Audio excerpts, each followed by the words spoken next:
Somewhere, this emailer read that Tiskrang are an alien race or species. And did you have some plans revealing this secret? Or were they based on similar aliens in the Renegade Legion's RPG Leviathan? And again, if this guy's smoking something, let me know. Okay, so as of Earthdawn First Edition, I can tell you that they were not aliens. Okay. They were a race of beings or a species, whatever the term we want to use is. Yeah. Of creatures living in Barsaive that probably, more than likely, didn't survive the transition to the sixth world. Fair. Tom Dowd and I talked a couple different times about maybe it's just as the cycle of magic happens, some races don't make it. Mm-hmm. And Shadowrun had established that Windlings did in the form of sprites that show up in Paranormal Creatures of Europe. Yeah. But we pretty much concluded that Tiskrang and Obsidian probably didn't make it, or at least not yet, because of the magic level. That makes sense. They are a much more magically inclined race. Right. So the first answer is that they didn't make it yet. They just haven't shown up yet. But we kind of thought maybe they didn't make it at all, just because who knows, a lot happened in those 5,000 years, right? So yeah. Mammoths were here. Mammoths are not here now. Right. Tiskrang, we're here, are not here now. And go ahead, you can talk about the. I was going to say, now I'm going to talk about the 1879 thing. Yeah. With the portal in the other world and everything going on with 1879, which is really where the biggest part of the Tiskrang being aliens comes from. That doesn't necessarily mean that the Tiskrang were aliens. The whole premise of the Grub, the 1879 world, and the fact that there are descendants of the Babylonian and Akkadians that are there because other portals that have opened up in the past, it's absolutely possible that the Tiskrang are over there because they went through a portal from Earth and are also visitors from Earth to that other planet. That's certainly a mystery that I'm not inclined to actually answer one way or the other. Yeah, there's no way to win that. Yeah. It's another of those sort of Easter eggy kind of, this is neat, but they have their own completely different culture. And the fact that they are kind of similar may or may not have anything to do with where they originally come from. Right. And they're saurids in 1879, right? Yeah. That's the term for them, yeah, because that's what the British called them when they met them. Right. Mm-hmm. Akin to the Saurials from the D&D line, I believe. Similar nomenclature there. Shifting gears a little bit. The Black Vaiju Dust, there in present Earthdawn timeline. AKA the Ash. Yes. Is it the ashes from a forest, or is it something else? Do you have any more meat on this idea and or story than anything that's been alluded to at all? I'm not sure to what you're referring. He's referring to the information about the waste that was developed and talked about in the Elven Nations book. Oh, yeah. Gotcha. It doesn't really talk about the origin of the ash that blows in from the wastes. Not at all. It's left to a mystery. But does provide some terminology for it. Okay. And so I guess the question is that something that was thought of? Whatever idea you might have had with the original conception of the waste. Right. So I think no. Just to clarify, I am not familiar with 4th edition. That's fine. I don't play games much at all anymore, so I don't buy a lot of games. I haven't really bought anything. That takes care of half the questions we got. I recently bought some Call of Cthulhu stuff because I went to a convention last year and we had some fun playing Call of Cthulhu, so kind of get me back into things a little bit. Yeah. So references to things from the 4th edition stuff I know some of it just from seeing discussions online, but I'm woefully undereducated in that regard. I've always found the idea that the wastes and the Elven nations were in any way connected to be an odd train of thought.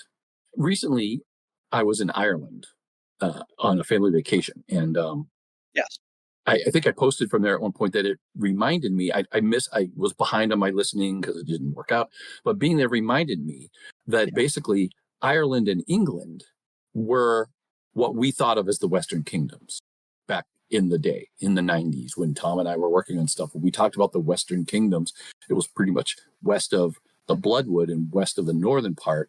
And so it was England and Ireland. And in fact, Ireland is Tir na Nog, which is the other elven nation in one of the elven nations in Shadowrun. Yeah. And so the idea that the wastes in any way sort of connect to, I mean, I get it from geographically, maybe the very northern part of the waste may touch the southern parts of that, but it always felt very alien or weird to me. Like I never quite dropped that leap that people made. Yeah. You know, and I know at one point in early discussions or early and since aborted discussions and ideas for the Elven nations, that the Western kingdoms was the wastes, or there was an even stronger correlation, and that I never understood where that came from either. Fair. Setting all that aside, did you have any idea of what might have been going on in the wastes that was never really talked about? Again, towards the end, the only thing I had thought of was that maybe it was a locust that had gone bad somehow, but in a different way. Mm-hmm. It basically became a big dust dispenser, just like pumping out this corrupted ash. So we had never really gotten there to think about what it was or what it was doing, because again, it didn't sort of play into the main storylines that we were exploring. Mm-hmm. We might have gotten more into it because that Pawns of the Dragon book would have had a chapter or section on Jarrus, because they're the next closest city to Iopus, and Iopus wants a shipyard, so they claimed Jarrus as their own. So we might have explored it a little bit, but it never really showed up on the radar in terms of a mystery to solve. Fair enough. This emailer had a whole bunch of questions about the loci, all the locuses. So in your Barsavian war notes, you also wrote that smaller loci or parts shards of them could be used to operate stone airships without using raw magic from slaves. How do you picture this would be working? More specifically, the dragons create and hand deliver basically a crafted locus that they can use to power these captured airships. It's not just if we find them, we can figure out a way to do it. It's very deliberate that it's a way that dragons are helping the name givers of Barsaive fight their battle. Aban, I think, in the Mist Swamps captured a couple Theran airships. And so to make those useful without having to resort to slaves, the dragons feel obligated to sort of help in a way. And so that's their solution, which is, here's this big magic thing. Don't really look at it. It's a black box. You can't really look inside. You'll never understand what it is. But trust me, when you point the sails in the right direction, the ship's going to go that way. So that's kind of where that was. It was just a sort of in the notes, it was a way to explain more or less what it was. It wasn't necessarily a piece of one of them. It was the locusts or loci or whatever we want to call it. They're basically magic batteries. Think of these little ones as small magic batteries that fit on a ship. Gotcha. Boulder-sized magic batteries, right? They're pretty big. Yeah. But these other ones would be little magic batteries that they could use to power one of these Theran stone airships without resorting and requiring slave labor. Okay. So again, it wasn't like they cut a piece off of one. They made their own. Right. Gotcha. Because they're dragons, they can do that. Right. Well, and the other thing to remember, those notes were largely for myself. I mean, I was going to share them with authors. I think I did send them out to authors. I had started to get some early drafts for some of Barsaive War when I had the meeting in June. So the notes were largely to myself to sort of figure this all out. And I think I've said before that I don't know how successful that book would have turned out, because I thought it could work like Prelude to War, but the nature of the events and such was much different. Mm-hmm. I think there's a way to do it, but I'm not sure I had found that way at the time. And so we would have plowed ahead and we would have developed it, but it wouldn't have, I'm not sure how successful it would have been, quite honestly, just because, Josh, I think you've talked about some of the challenges with it. Yeah. Just because of the nature of the events.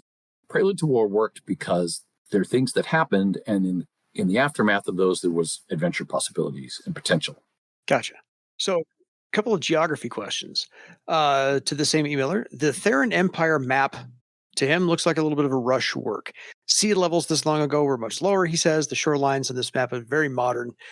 Did you ever discuss or have plans about a world map for Earthdawn with inspirations in any kind of way? Not really, and largely for the same reasons we talked about before about the maps. Yeah. I think the Theran Empire map is imprecise, but I don't know that it's necessarily modern. Mm-hmm. There's these blobs of color that sort of indicate where the lines were, but yeah, it sufficed for that book. I mean, we're also talking about cultures that, who were the cartographers back then, and how precise and accurate could they be? I agree. It's an in-game map. Right, exactly. Joss, earlier you talked about the in-game narrative that describes the events of the Second Theran War. And as you know, by having written some stuff, having it being written by an in-world voice gives you all sorts of latitude and freedom to do fun and creative things and to not have figured it all out yet, right? If you haven't figured it all out, the author may just not know those things. Or if you decide something better later on, they could have just been wrong. Right, exactly.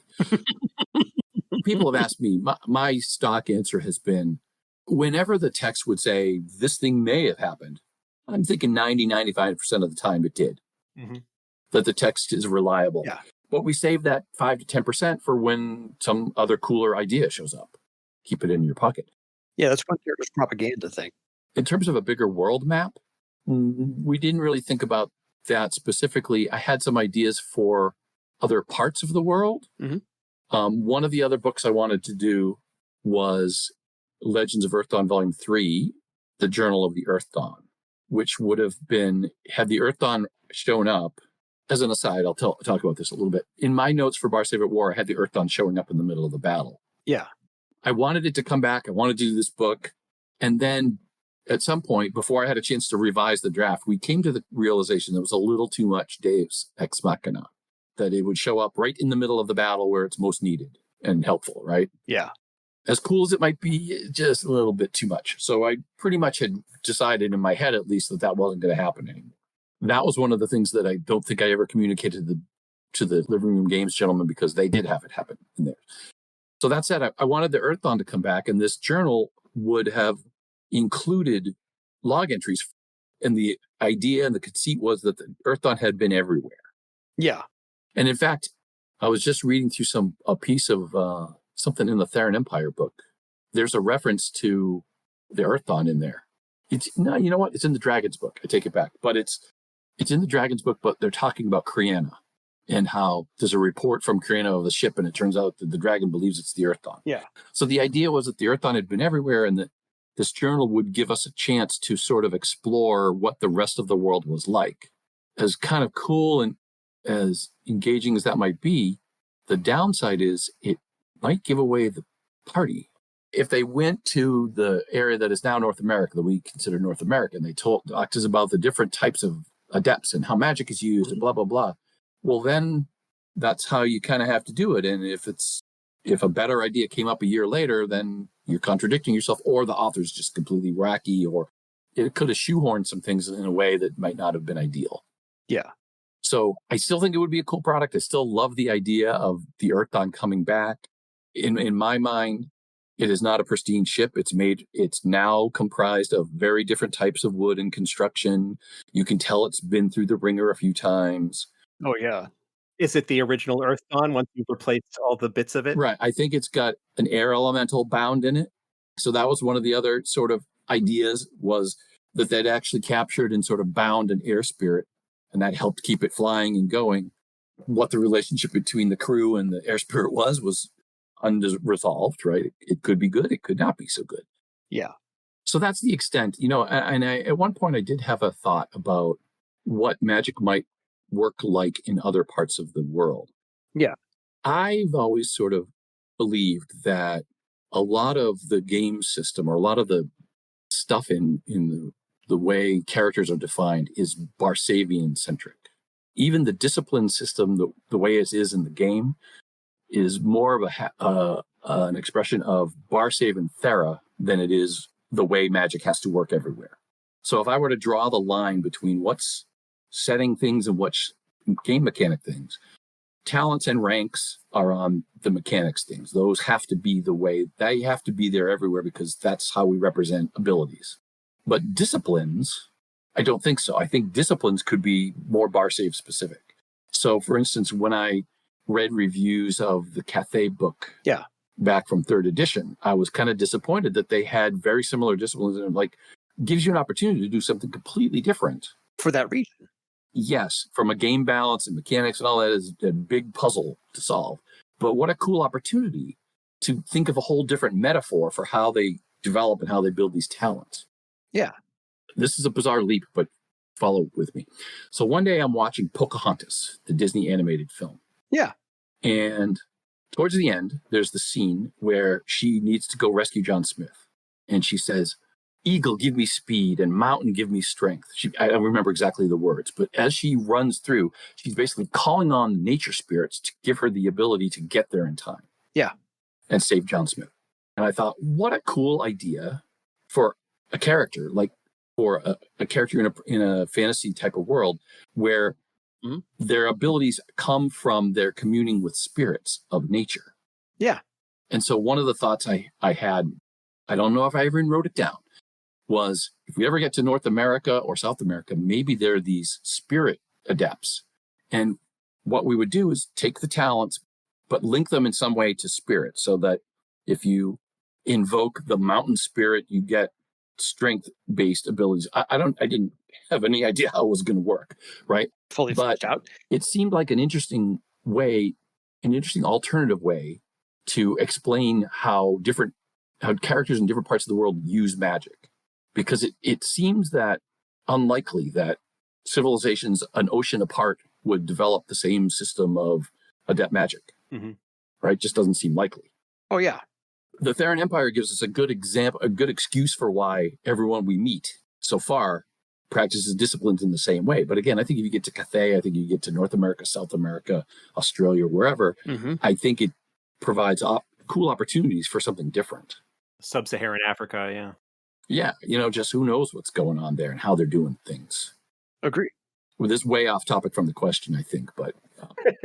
No, actually, that blended into the next question I was going to ask, because I did ask if the Legend of the Earthdawn ever got to the Americas, and what it would have been like had the Earthdawn shown up at the end of Barsaive at war. So you already answered all of that. You predicted the next question, 2 questions beautifully. You're still prescient. Okay, so in different first edition books, we get to know the different gates or portals to the elemental planes. The Earth Fountain in the Wastes, described in the second Legends book as a portal to the Earth elemental plane. In Magic, Manual of Mystic Secrets of Planes, we find descriptions of a gate to the plane of true elemental wood in the woods in the northern slopes of the Dolaris Mountains. I guess, this emailer guesses, Death's Eyes, described in Crystal Raiders, as the gate to the fire elemental plane. So, question, where do we find the gates to the elemental planes of water and air? Water must be some kind of a fountain, and he says when he pinpoints the first 3 gates, you can draw a line through them. Can we find the other 2 on the same line? He's getting really detailed. I'm pretty sure the answer to the second part is no, that they would not be on the same line. Thought so. That has to be a coincidence. It certainly wasn't a conscious thing. Because those came in different books, I can say with certainty that wasn't in my head at the time. Fair. I'm thinking that the gateway to elemental water would be somewhere along the Serpent River, or potentially... down in the Aras Sea. Yeah, maybe where the river dumps into the Aras Sea, right? Because that's probably as big a tributary or estuary as there's going to be anywhere. Certainly bigger than the one into Lake Ban or some of the other lakes. But I hadn't really thought about it. No reason to develop it yet. Those were cool little details that you throw in it.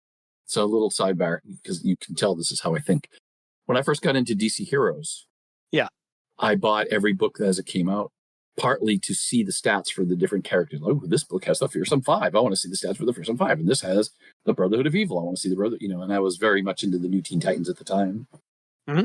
And I often ended up disappointed in the way the stats were. And I thought that when they designed the game, somebody had worked out all the stats in the same level of detail for every character in the DC universe. Not every character, but all the ones that mattered. Yeah, the major ones. Had them in a filing cabinet. And so when Steve Perrin wanted to write about a book with the Fearsome 5, he just said, we're using Gizmo and Simon and Mammoth and Shimmer. Pull out the stats for the Fearsome 5. That's not the way it works in the game industry. No, Steve Perrin, Steve's right, not Steve Perrin. Steve Perrin worked at Chaosium and did Superworld. Very, very cool guy. Steve Crow was the name I was thinking of. But what it is he wants to use the Fearsome 5, so he creates stats for the Fearsome 5. And unless the editor at the time was particularly diligent, they were whatever format they provided in. So this inconsistency of stuff across all the products was the result of different authors doing different things at the same time. It makes perfect sense that people think I had a filing cabinet of the plans of Earthdawn of what was going to happen. Nope. And that somewhere I had the equivalent of a whiteboard or something like things to do, figure out where the portal to the elemental plane of water is and figure out where the plane, but it all came out in the context of other products. If there's a time and place where it makes sense to talk about this thing, we'll talk about this thing. But we haven't figured out what we don't have to figure out yet, because we don't have to figure it out yet. We're busy making books. You can only do so much of that sort of world building beyond what you're publishing, right? Yeah. My guess is if you ask Josh and the development team now, they have some plans in terms of products and storylines, but they haven't solved all the mysteries and figured out what they all are. Nah. Yeah. And if they have, they've probably already contradicted themselves. They originally had an idea and they've already changed it, because that's just the way it goes. Yeah, quite probably. Does that? Okay, rumors, or this emailer's vivid imagination, says that the cover of the very first edition rulebook is a sunken Colossus-class war golem in the Mist Swamps. On the picture, it looks like the pilot escaped through the window in its eyes, and there's 2 other full-functioning war golems standing outside the gates of Thrall. A nice surprise Theran's could have had up their sleeve. Wow. Anywhere hitting the mark. I love the creativity involved in that, but no. No. Fair. So, a little history. We went through a couple different ideas for the cover for the rule book. We commissioned one that came in that we didn't think worked as a cover, but we put it as a color plate. It was that, I think it's an aquatic horror. It's in one of the color plates in the front of the red book. Okay. Yeah. It's like this aquatic horror with a woman with like a blue bathing suit kind of thing, which was much more skimpy in the original version of it. Yes, that one. We commissioned the artist for that, and that came in, and it's cool, but it didn't say cover exploration, and it wasn't the cover, right?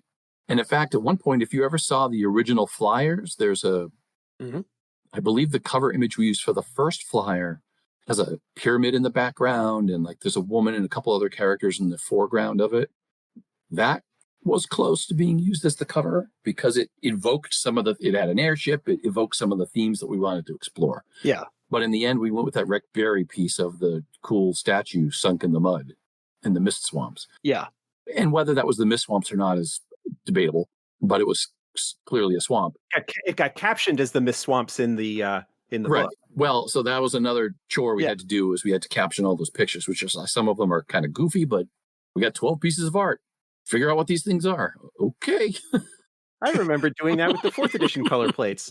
Make up some names. Right. That's where, ironically enough, some of it's goofy and you never see again, but some become characters that take on a life in the game. Like Onaro, not Onaro, he was my character, sorry. Omasu, right. He was just this cool merchant that, based on that piece by Jin and Lucio. Yeah. And then when we wanted a merchant organization that was tied to Obsidian, we thought, well, that's kind of cool. Turn him into that. And that tied into the life rock that got crushed and all that stuff. So, yeah, no, that's how creativity happens. A little here, a little there, throw in, all kinds of pieces all over the place. Last 2 questions from this emailer, then we're done. He asks why you hate goblins. They exist in Shadowrun, and as Phase in 1879, the Shadowrun companion dwarven race variants calls it canon there, so why not include goblins in Earthdawn? I don't hate them. I just didn't think we needed them. Yeah.